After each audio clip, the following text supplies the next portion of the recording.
रक्षा मंत्री राजनाथ सिंह आज सिक्किम में एलएसी पर करेंगे शस्त्र पूजा। फॉरवर्ड इलाकों में सेना की तैयारियों की समीक्षा होगी। दौरे के पहले दिन दार्जिलिंग में जवानों से की मुलाकात। बुराई पर अच्छाई की जीत का पर्व दशहरा आज। आरएसएस के सरसंघचालक मोहन भागवत थोड़ी देर में करेंगे संबोधित। दशहरे के मौके पर आरएसएस में शस्त्र पूजा का विधान है। प्रधानमंत्री नरेंद्र मोदी आज करेंगे मन की बात। आकाशवाणी पर होगा कार्यक्रम का प्रसारण। त्योहारों को देखते हुए कोरोना से बचने पर कर सकते हैं चर्चा। भोपाल में इस बार चल समारोह आयोजित नहीं होगा। दुर्गा प्रतिमाएं पंडालों से सीधे विसर्जन घाट पर ले जाई जाएंगी। एक प्रतिमा के साथ में 10 से अधिक लोग नहीं होंगे। जिले के 7 घाटों पर विसर्जन की व्यवस्था की गई है। भीड़ रोकने के लिए घाटों पर बैरिकेड्स लगाए गए हैं। इस दौरान 5000 से ज्यादा कर्मचारी तैनात रहेंगे। पुलिस, होमगार्ड, एनडीआरएफ निगम के कर्मचारी व्यवस्था संभालेंगे। रायपुर जिले में कुछ शर्तों के साथ डीजे बजाने की अनुमति दे दी गई है। प्रशासन की ओर से जारी गाइडलाइन के मुताबिक जिन क्षेत्रों में डीजे बजाया जाएगा करेंगे सुपरफास्ट खबरों का। मध्य प्रदेश में राजनीतिक दलों के लिए घर से मतदान चुनौती बन गया है। कांग्रेस ने जताई गड़बड़ी की आशंका। बता दें कि चुनाव आयोग की टीम मतदान के लिए वोटर्स के घर जाएगी। हर विधानसभा सीट पर 2 से 3 हजार मतदाताओं ने घर से वोटिंग के लिए आवेदन किया है। कोरोना काल में चुनाव आयोग ने घर से मतदान की छूट दी है। 60 साल से ज्यादा उम्र के वोटर घर से मतदान कर सकते हैं। सांवेर विधानसभा में मतदान की गोपनीयता भंग करने का मामला। कांग्रेस के बूथ प्रभारी कृष्णा मंडलोई पर डाक पत्र शेयर करने का आरोप। रिटर्निंग अधिकारी ने कनाडिया थाने में दर्ज कराई शिकायत। कनाडिया थाने में आचार संहिता उल्लंघन का मामला दर्ज। अमित जोगी ने छत्तीसगढ़ के मुख्यमंत्री भूपेश बघेल के लिए आपत्तिजनक शब्दों का इस्तेमाल किया। अमित जोगी ने सोशल मीडिया पर लिखा है कि भूपेश सरकार के डर से निर्वाचन अधिकारी ने उनका और ऋचा जोगी का नामांकन रद्द कर दिया। स्वास्थ्य मंत्री टीएस सिंहदेव ने मरवाही उपचुनाव के संभावित नतीजों पर ऐसा बयान दिया जब उनसे जेसीसी-जे के बाहर होने के बाद मरवाही विधानसभा उपचुनाव में कांग्रेस को फायदा मिलेगा और पार्टी की जीत को लेकर सवाल किया गया तो उन्होंने कहा कि जेसीसी-जे का वोट बैंक मरवाही चुनाव के नतीजे तय करेगा। मरवाही उपचुनाव को लेकर स्वास्थ्य मंत्री टीएस सिंहदेव के बयान पर सीएम भूपेश बघेल की प्रतिक्रिया सामने आई है। सिंहदेव के बयान की जानकारी नहीं होने की बात कहकर भूपेश बघेल ने मरवाही में जीत का दावा किया है। कांग्रेस कार्यकर्ताओं की नाराजगी वाले बयान को लेकर एक बार फिर भूपेश सरकार में खींचतान नजर आ रही है। खाद्य मंत्री अमरजीत भगत ने स्वास्थ्य मंत्री टीएस सिंहदेव के बयान पर तंज कसा है। अमरजीत भगत के मुताबिक सरकार लगातार कार्यकर्ताओं के लिए काम कर रही है और अगर कार्यकर्ता नाराज हैं तो उनकी जिम्मेदारी स्थानीय विधायक और उस क्षेत्र के मंत्री की होती है। रायपुर पहुंचे बीजेपी के राष्ट्रीय महासचिव कैलाश विजयवर्गीय ने भूपेश सरकार पर निशाना साधा। जोगी परिवार को मरवाही उपचुनाव से बाहर किए जाने पर कहा है कि भूपेश बघेल की सरकार में अहंकार दिखाई देता है। अहंकार रावण का भी नहीं रहा। विजयवर्गीय ने कहा कि लोकतंत्र में सबको सम्मान मिलना चाहिए, जिस पर जवाब देते हुए सीएम भूपेश बघेल ने कहा कि बीजेपी का भी अहंकार नहीं रहेगा। रमन सिंह का अहंकार खत्म हो चुका है।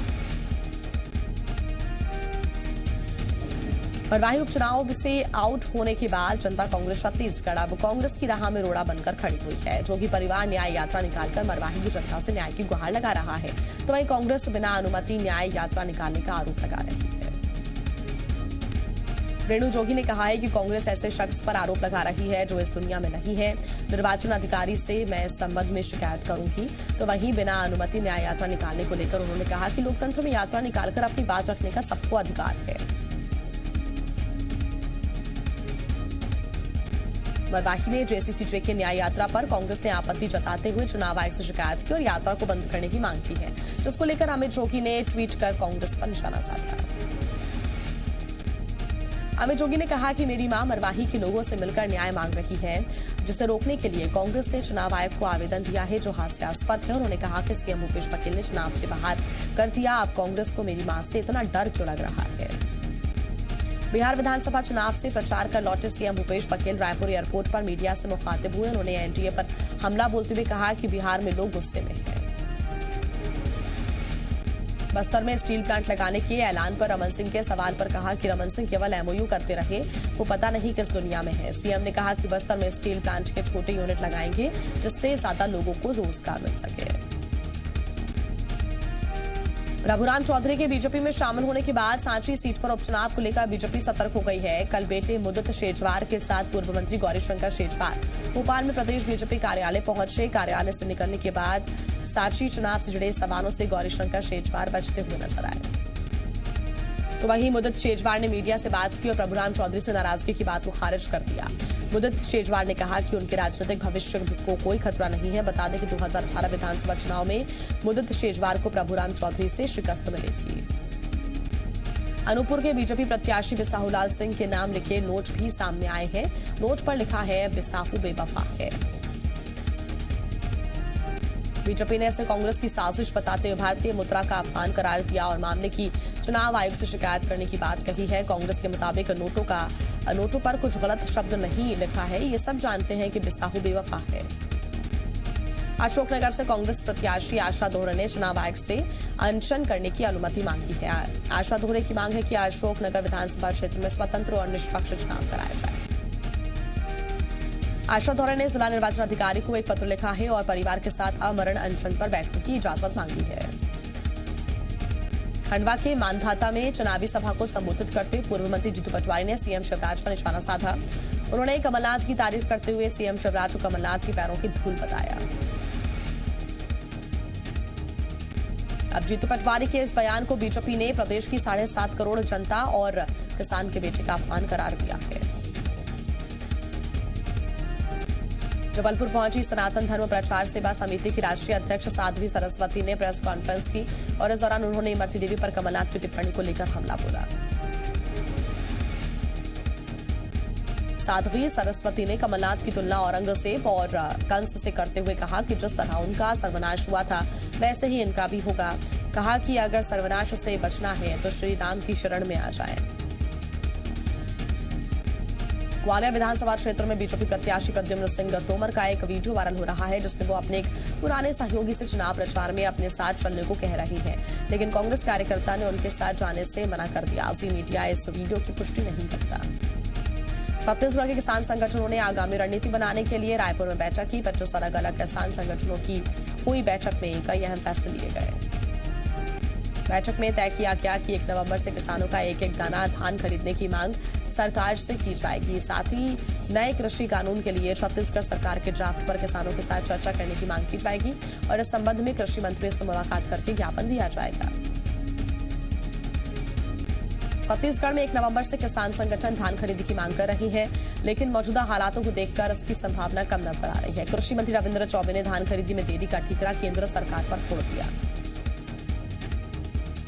उन्होंने कहा कि सरकार भी 1 नवंबर से धान खरीदी करना चाहती है, लेकिन बारदाने का संकट है। इसको लेकर केंद्र सरकार का रुख सहयोगात्मक नहीं है और उन्होंने कहा है कि धान खरीदी में थोड़ी देर हो सकती है। कैबिनेट उप समिति फैसला लेगी। जल जीवन मिशन के बाहरी लोगों को ठेका देने और जांच कराने की मांग को लेकर रमन सिंह ने सवाल उठाए, जिस पर पलटवार करते हुए कृषि मंत्री रविंद्र चौबे ने कहा कि रमन सिंह को अपने कार्यकाल के घोटाले की जानकारी देनी चाहिए।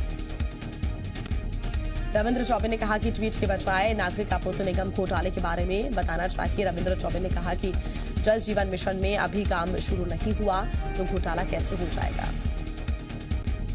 बिलासपुर में अधिकारियों की लापरवाही और भ्रष्टाचार बयां करता अजीबोगरीब मामला सामने आया। एक मृत किसान ने धान खरीदी है। पूरा मामला नगचुई गांव का है। यहां 3 मृत किसानों के नाम पर टोकन काटकर धान खरीदी गई है। दंतेवाड़ा में 14 जवानों की हत्या में शामिल 2 माओवादियों को गिरफ्तार किया गया। जिला बल और डीआरजी के जवानों ने संयुक्त रूप से मिलकर यह कार्रवाई की। दोनों ही माओवादी हिरोली क्षेत्र में सक्रिय थे। मुखबिर से मिली जानकारी के आधार पर पुलिस ने इन्हें गिरफ्तार किया। एसपी अभिषेक पल्लव ने पुष्टि की। नारायणपुर में नक्सलियों ने मुठभेड़ में डीआरजी का एक जवान शहीद हो गया। बूझमाड़ के ओरछा थाने में गुदाड़ी की तरफ डीआरजी की एक पुलिस पार्टी सर्चिंग पर निकली थी। वापसी के दौरान ताडूर पहाड़ी के पास पहले से घात लगाकर बैठे नक्सलियों ने उन पर अंधाधुंध फायरिंग शुरू कर दी। पुलिस पार्टी ने भी जवाबी कार्रवाई की और करीब 45 मिनट तक नक्सलियों से डटकर मुकाबला किया। इस दौरान डीआरजी का एक जवान गोली लगने से शहीद हो गया है। घटनास्थल पर कई जगहों पर खून के कई निशान मिले हैं, जिसके आधार पर पुलिस 4 से 5 नक्सलियों के घायल होने का या फिर मारे जाने का दावा कर रही है। ग्वालियर में 3 साल की बच्ची से रेप की घटना सामने आई है। रेप का आरोप पड़ोस में रहने वाले वसीम खान पर लगा है। आरोपी वसीम बच्चे को बहला फुसलाकर मंदिर ले जाने के बहाने ले गया और रेप को अंजाम दिया। उसके बाद फरार हो गया। आरोपी वसीम पर पहले ही 2 मामले दर्ज हैं। फिलहाल आरोपी वसीम खान की पुलिस तलाश कर रही है।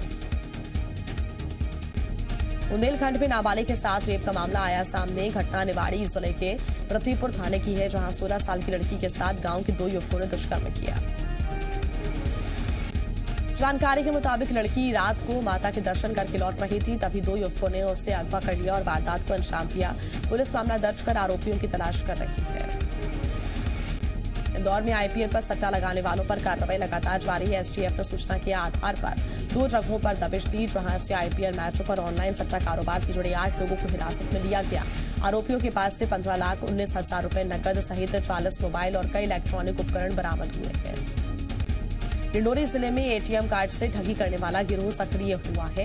आए दिन लोग इन शातिर ठगों के शिकार हो रहे हैं। 14 अक्टूबर को ठगी की शिकार महिला ने बताया कि स्टेट बैंक ऑफ इंडिया के एटीएम से 11,000 रुपए निकाले थे और दूसरे दिन रात में उसके फोन पर 53,000 रुपए निकलने का मैसेज आया। ऐसी घटनाओं ने पुलिस को हैरान कर दिया है। तो वहीं बैंक के अधिकारी घटनाओं से सबक लेते नजर नहीं आ रहे। यहाँ किसी भी एटीएम में सुरक्षा कर्मी तैनात नहीं रहते हैं, जिससे लोग आसानी से जालसाजों के शिकार हो गए हैं। जांजगीर चांपा में एक परिवार को बंधक बनाकर घर में डकैती की मामला सामने आया है। बताया जा रहा है कि बदमाश फौजी की ड्रेस में एक घर में घुसे और हथियारों के बल पर परिवार को बंधक बनाकर डकैती की वारदात को अंजाम दिया। जानकारी के मुताबिक बदमाश 1.5 लाख नगद सहित लाखों रुपए के सोने चांदी के जेवरात लेकर फरार हो गए। फिलहाल पुलिस बदमाशों की तलाश में जुट गई है। निवाड़ी जिले में एक बार फिर पुलिस की संवेदनहीनता का मामला सामने आया है। वीडियो सामने आया जिसमें पीड़ित पिता अपने बेटे के लिए न्याय की गुहार लगा रहा है और इस दौरान एडिशनल एसपी प्रतिभा त्रिपाठी हंसती हुई नजर आ रही है। बता दें कि निवाड़ी जिले के दर्रेठा गांव में कुछ दिन पहले पुलिस के डर से एक युवक कुएं में गिर गया था। पानी में डूबने की वजह से युवक की मौत हो गई। मृतक के पिता ने आरोप लगाया है कि पुलिसकर्मी युवक के कुएं में गिरने के बाद भाग गए। युवक को कुएं से निकालने की जहमत तक नहीं उठाई, जिससे उसकी मौत हो गई। इंदौर में पुरानी रंजिश के चलते ऑटो रिक्शा चालक को जिंदा जलाने की कोशिश की गई। घटना जूनी इंदौर थाना क्षेत्र की है, जहां एक ऑटो चालक का 2 लोगों से विवाद हो गया था, जिसके बाद बदमाशों ने ऑटो ड्राइवर के पैर पर हमला किया था।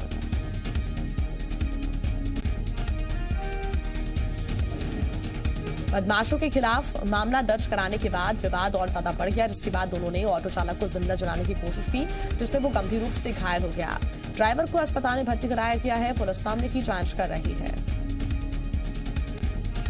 होशंगाबाद में NH 69 पर पेट्रोल पंप के पास चलते ट्रक में आग लग गई। हालांकि गनीमत रही कि हादसे में कोई हताहत नहीं हुआ। आग लगते ही ड्राइवर और कंडक्टर ने ट्रक से कूदकर अपनी जान बचाई। पुलिस और दमकल की गाड़ियां मौके पर पहुंची और 1 घंटे की मेहनत के बाद आग पर काबू पाया। पन्ना की कोतवाली इलाके में छत्रसाल पार्क के पास उस समय हड़कंप मच गया जब दुर्गा पंडाल के पास एक घर में प्रसाद बनाते समय गैस सिलेंडर से आग लग गई। देखते ही देखती आग पूरे घर में फैल गई।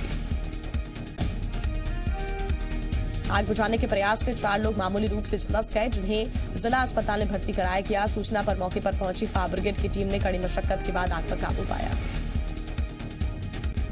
जबलपुर में एक बार फिर रफ्तार का कहर देखने को मिला। तेज रफ्तार ट्रक ब्रेक फेल होने के बाद अनियंत्रित होकर मिनी लोडिंग वाहन को टक्कर मारते हुए एक घर में घुसा। हादसे में ड्राइवर गंभीर रूप से घायल हो गया है, जिसे विक्टोरिया अस्पताल में भर्ती कराया गया है। खरगोन जिला हॉस्पिटल डिलीवरी के दौरान गर्भ में ही बच्चे की मौत हो गई, जिसके बाद परिजनों ने डॉक्टर पर लापरवाही का आरोप लगाकर जमकर हंगामा किया।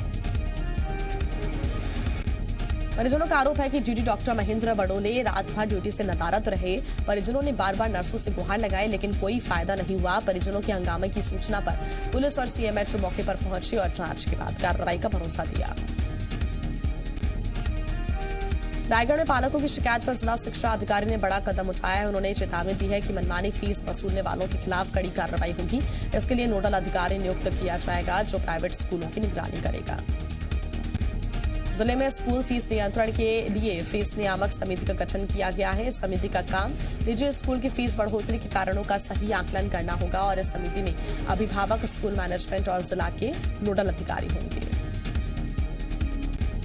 रतलाम में उसी मध्य प्रदेश वापसी से जुड़ी खबर का एक बार फिर बड़ा असर हुआ है। खबर दिखाए जाने के बाद आबकारी विभाग ने अल्कोहल प्लांट में रखी 20 साल पुरानी शराब नष्ट कर दी।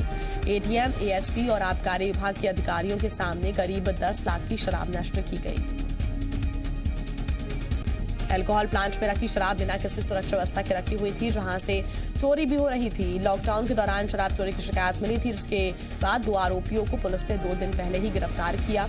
शराब पुरानी होने से शराब खराब भी हो गई थी, जिसे पीने से लोगों की जान को भी खतरा हो सकता था। नीमच के अफीम किसान केंद्र सरकार की अफीम नीति घोषित करने से खुश नजर आ रहे हैं और अब अपने खेत में जुट गए हैं। दरअसल 27 अक्टूबर को नारकोटिक्स विभाग अफीम की खेती करने वाले किसानों को लाइसेंस वितरित करेगा।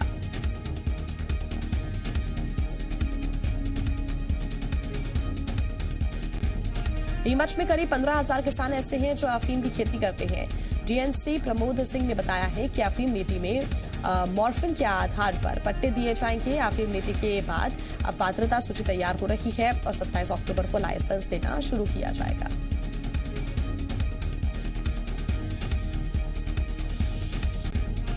बड़वानी जिले में लोग बिजली बिल से परेशान हैं। कोरोना काल में एक तरफ लोगों की आर्थिक स्थिति कमजोर है, तो वहीं दूसरी तरफ बिजली बिल उनकी जेब पर भारी पड़ रहा है।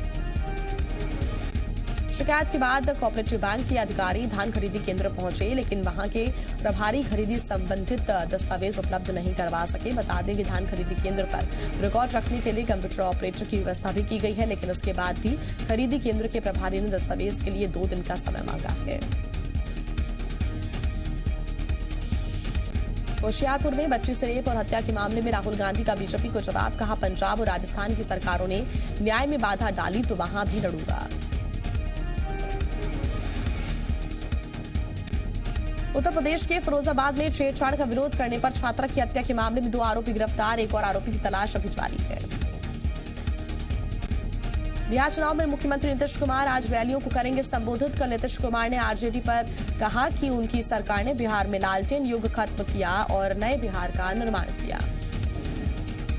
देश में कोरोना संक्रमितों की संख्या 78 लाख के पार पहुंच गई। लगातार दूसरे दिन भी भारत में कोरोना संक्रमण के सक्रिय मामले 7 लाख से नीचे रहे। अब तक ठीक होने वाले मरीजों की संख्या लगभग 70 लाख हो गई है।